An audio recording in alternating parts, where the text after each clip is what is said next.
পুলিশের চাকরি করে যেন টাকার খনি পেয়েছিলেন ডিবি হারুন নামে পরিচিত হারুনুর রশিদ। কয়েক বছরের মালিক বনে গেছেন রাজধানীর অর্ধশতাধিক প্লট, ফ্ল্যাট, বাড়ির, গাজীপুরে কয়েকশো বিঘা জমি, রিসোর্ট সহ ব্যবসা প্রতিষ্ঠানের। শেখ হাসিনা সরকারের প্রভাব খাটিয়ে পরিবারের নামেও বিদেশেও করেছেন শত শত কোটি টাকার বাড়ি, গাড়ি আর ব্যবসা বাণিজ্য। ক্ষমতার অপব্যবহারের নজির স্থাপন করা ক্ষমতাধর হারুন এখন আত্মগোপনে। তানভীর মিজানের তোলা ছবি নিয়ে আরও জানাচ্ছেন আব্দুল্লাহ তুহিন। স্যান্ডেলিনা সো, রূপচর্চায় আভিজাত্য। উত্তরার ব্যস্ততম ৩ নম্বর সেক্টরে সড়কের সাথে একতলা বাড়িটি এনায়েতুল্লাহ খোরাসানির। ৭৮ সালে কেনার পর থেকে ৯ নম্বর সেক্টরের এই প্লটটিতেই বসবাস করতেন পরিবার নিয়ে। মহিলার তো স্বামী মারা যাওয়ার পরে মহিলা বিক্রয় করে গেছে, আমরা শুনছি যেটা, আচ্ছা লোকের মুখ থেকে যেটা শুনছি। এনায়েতুল্লাহ মারা গেলে তার স্ত্রী একা থাকার সময় বাড়িটি নজরে আসে ডিবি হারুনের। সেই বাড়িটি তাদের কাছ থেকে জোর করে লিখে নেওয়া এবং রাতের আধারে তাদের সমস্ত মালামাল কাভার্ড ভ্যানে করে তুলে রাজধানীর সদরঘাট এলাকায় রাতের আধারেই ফেলে দিয়ে আসা হয় বলে পরিবারের লোকজন অভিযোগ করেছেন। জোর করে বের করে দেওয়ার পর থেকে ছেলের বাসায় উঠেছেন এনায়েতুল্লাহর স্ত্রী। আম্মা বললে এই ব্যাপার, তখন আমরা দৌড়ে গেলাম, দেখলাম ট্রাকের মধ্যে মাল উঠে গেছে, আমাদের কোনো কিছু কথা বলতে দিল না, এক্ষুনি বেরিয়ে যাও। তো অনেক, আমরা তো ৩-৪ জন ছিলাম, আম্মাকে নিয়ে, আম্মা তো অসুস্থ, তো ওনাকে দেখবো নাকি আমরা ফাইট করার মতো সেরকম তো আমাদের কোনো ক্ষমতা ছিল না। তো সবাই ছেলে বাচ্চা সব গানগুন্স নিয়ে অস্ত্র নিয়েছিল, তো আমরা ভয় ওখান থেকে বেরিয়ে গেলাম। বাড়িটি দখলের জন্য মিথ্যা জালিয়াতি মামলা সাজানো হয়। টাকার বিনিময়ে এই মামলাটি করেছিলেন আলমগীর কবির নামের এই যুবক।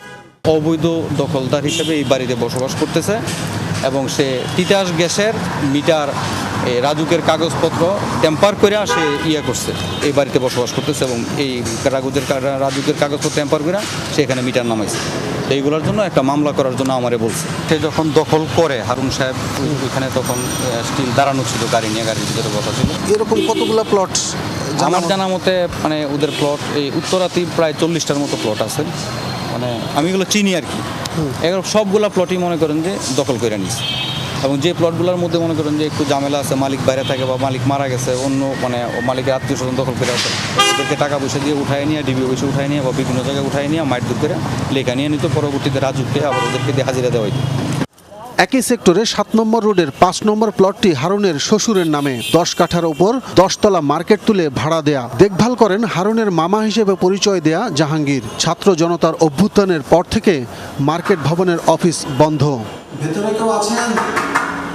লেকপাড়ে 20 নম্বর সড়কের আলিশান 6 তলা বাড়িটি গেস্ট হাউস হিসেবে ভাড়া দেওয়া হয় ওই জাহাঙ্গীর মামার তত্ত্বাবধানে।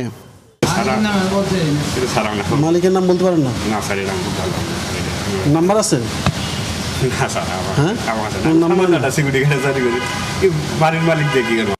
দুটি ভবন পরেই আলিশান আরেকটি 10 তলা বাড়ি। টপ ফ্লোরে পরিবার নিয়ে থাকতেন হারুনুর রশিদ। প্রায় ফাঁকা পড়ে আছে লেকপাড়ের এই বাড়িটিও। ওই গন্ডগোলের পরের থেকে চলে গেছে সবাই। তারা কি ভাড়াকে হারুন সাহেবকে দিত? হারুন সাহেবের বাড়ি কিনা সেটা আমি জানি না, কারণ আমি কোম্পানির সিকিউরিটি।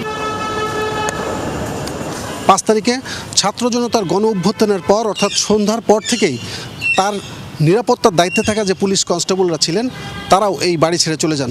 উত্তরা এবং আশপাশের এলাকায় এই ধরনের কমপক্ষে 40টি বাড়ি এবং প্লটের সন্ধান পেয়েছি আমরা, যেগুলো বিভিন্ন নামে বেনামে হারুনুর রশিদের দখলেই ছিল।